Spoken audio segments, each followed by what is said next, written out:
Hi everyone, I'm Trigger GMD. Some of you might know me for being a list helper on the R-rated Extreme Demon list, aka the AREDL for any of you wondering.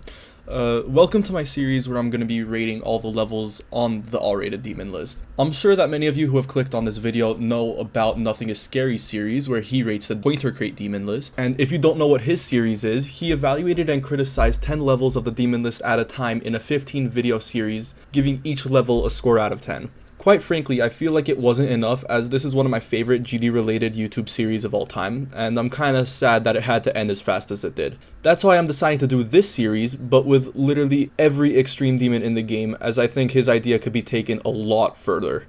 He honestly deserves to be one of the biggest GD YouTubers in the world, cause his content is next level interesting, and he only has 14,000 subscribers as of writing this video, so please go show him some support as he undoubtedly deserves it.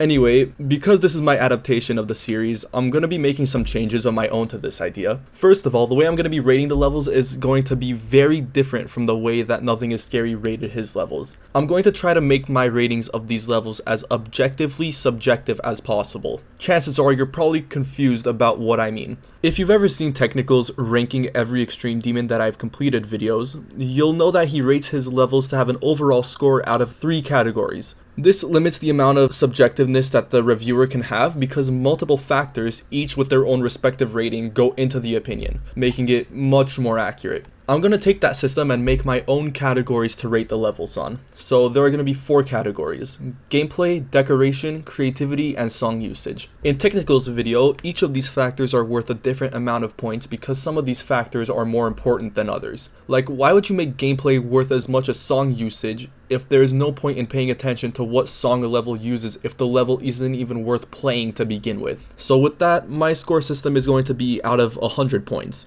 Gameplay is worth 50 points, decoration's worth 30 points, creativity is worth 10 points, and song usage is also worth 10 points. The reason why I'm trying to make these ratings as accurate as possible is that, just like Nothing is Scary, I'm going to make one long supercut of this entire series in the end that is going to rank every level in the all-rated from worst to best. I should also mention that I'm going to be listing these levels in order from hardest to easiest in the series based off of the all-rated in April 2025. Anyway, I'm planning to make a video for this series every 2 weeks, but I can't guarantee it as my schedule is completely RNG.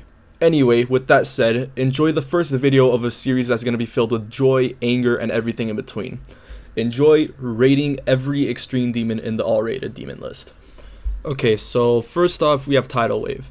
This level has been in the number 1 spot for a year and 2 months as of writing this video, and it has caused some of the biggest controversies in GD to date. One of which is the fact that this is the first top 1 in years that hasn't used the Hell decoration style. Although I like Tidal Wave for this, there is no denying the fact that the decoration could have been executed much better than it was. Don't get me wrong, the decoration isn't bad by any means, but it just looks like the level was made by Samifying if he had a 1-day build challenge. The block deco looks amazing, but there are just some aspects of this level that lack polish. For example, the background doesn't have nearly as much detail as it should have, or the UFO portal at 3% goes inside the block deco for some reason. However, what this level lacks in polish, it makes up for heavily in atmosphere. This is one of the few levels in the game that makes me feel like I am inside the scenery of the level. Like whenever I'm playing Tidal Wave, I picture myself at the beach because of its playful and fun atmosphere. As for the gameplay, I can't say much about it since it's just an average list demon wave level in that regard, so this gets a 69 out of 100. Nice score, by the way. Next up is Nullscapes. Yes, this is the CBF detected loser level that puts Saudi Arabia's entire supply of gasoline on the already huge dumpster fire that was the Clicks Between Frames drama.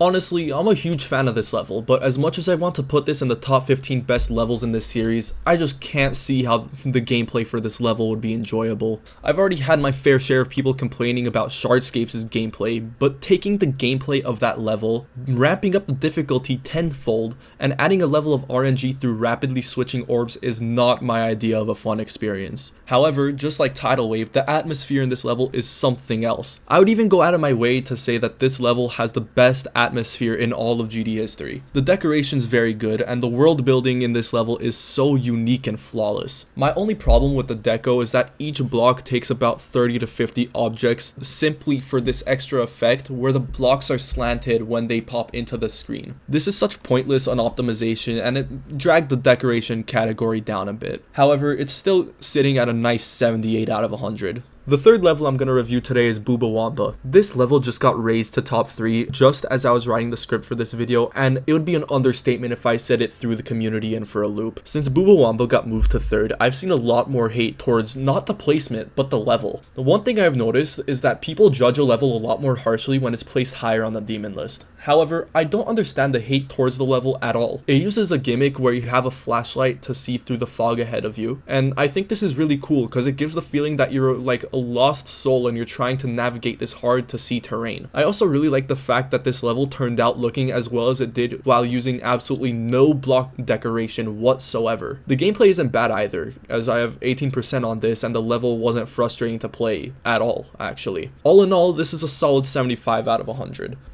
Up next, we have one of the most peak levels to ever be in the list. Now I know what you're gonna say. Oh no, he's an Anathema glazer.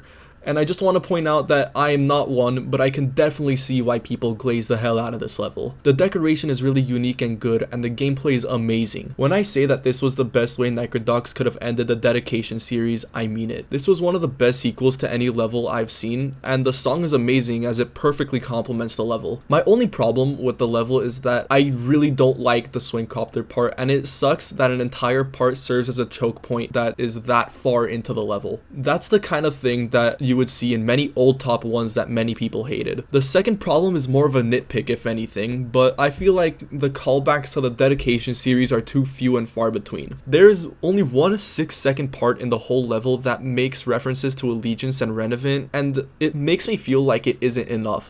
Nitrodox, if you're watching this, if you're gonna make references to the dedication series, either use a lot more of them or just don't use them at all. It looked really awkward having only one short part doing this, but anyway, the level's strengths far outweigh its shortcomings, so it got a very good score of 91 out of 100.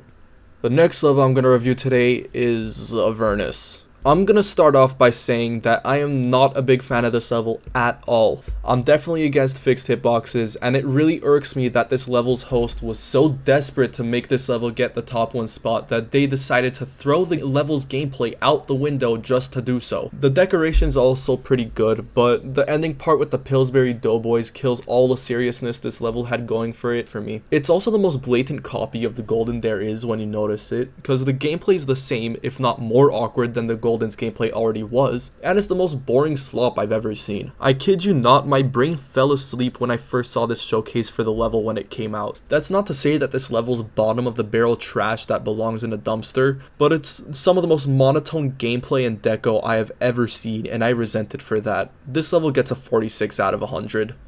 The next level I'm going to review is Andromeda. This is a level that recently got added to the demon list as of writing this video, and I don't know a single person who truly knew this level for the first 2 weeks that it was on the list. Saying that this is the most random top 5 I've ever seen would be an understatement. First of all, I just want to say that I absolutely love this gameplay style with a passion. Levels with fast-paced, high CPS gameplay such as WoW, Koareta, and Shuketsu have some of the most satisfying looking and fun gameplay I've ever experienced, and I feel like we need more levels that play like this in the demon list. However, I also have many problems with this level, especially with the decoration. More specifically, the theming. You know, for a level that uses the theme of an entire galaxy radiating with cosmic energy, you'd expect to see more intense decoration and music. However, this is exactly where this level comes up short, and I feel like it just detracts from the experience so much. This level would have been miles better if it had a more intense song and some more eye-catching decoration. Speaking of decoration, I feel like this level is kind of empty because of a combination of the structures not taking up space that well and the background being very static. This makes the level feel kind of unfinished, and it also detracts from the experience a little, although this is more of a nitpick than a full-blown criticism.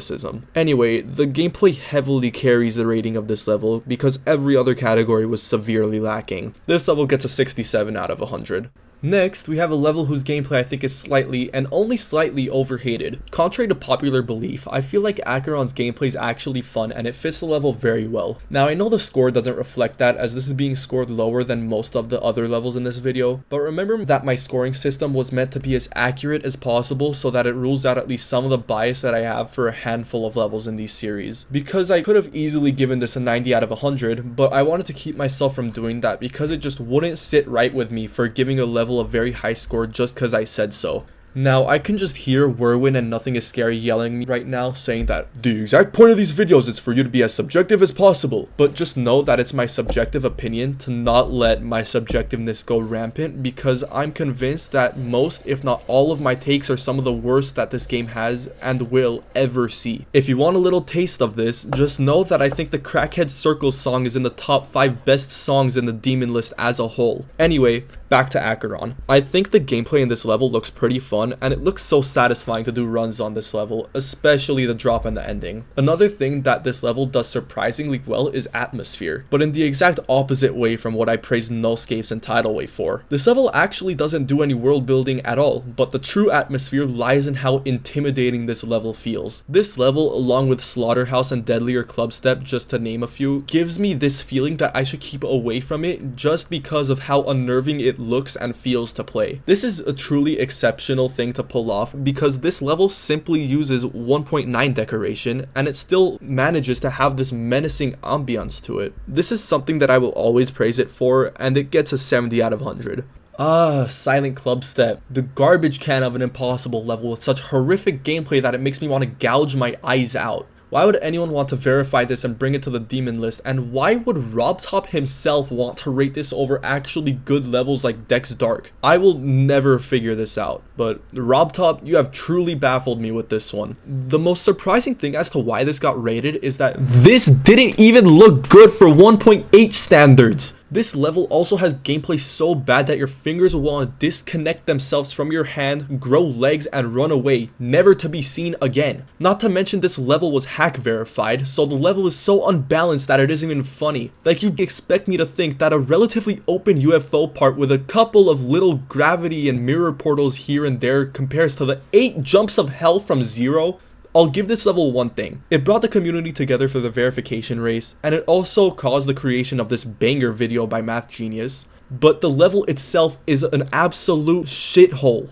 This is the easiest 40 out of 100 I've ever seen. If this somehow doesn't end up being in the bottom 50 of all the extreme demons I rate in this series, I will lose my mind.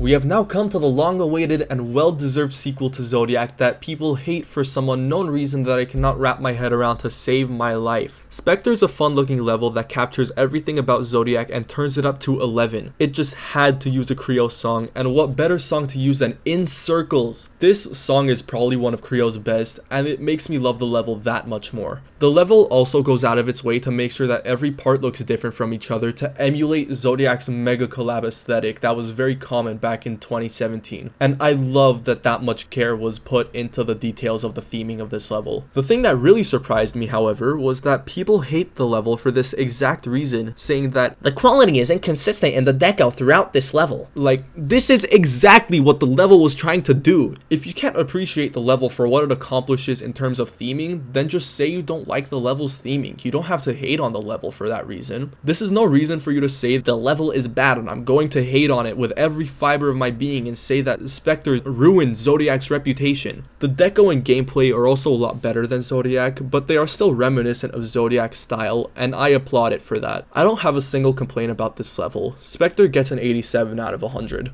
The final level that I'm going to review in this video is Tunnel of Despair. This is the first level in this series that I have absolutely nothing to say. I genuinely forgot this level existed until I started making this video, and I like IMAX 1's decoration, but this is one of his worst works for sure. I have to watch a showcase of this level every time I talk about it just to remember what the hell happens here. If I had to say one thing, I hate D-block reliant gameplay, which is what the drop of this level uses, and it spams the hell out of it too. to. I really wanted to like Tunnel of Despair, but I just can't find a reason to like this level or its gameplay. It looks nice, I guess, but I care more about the gameplay than decoration because actually playing and going for a level lets you experience it better than simply watching a YouTube video on it once or twice. This level gets a 64 out of 100.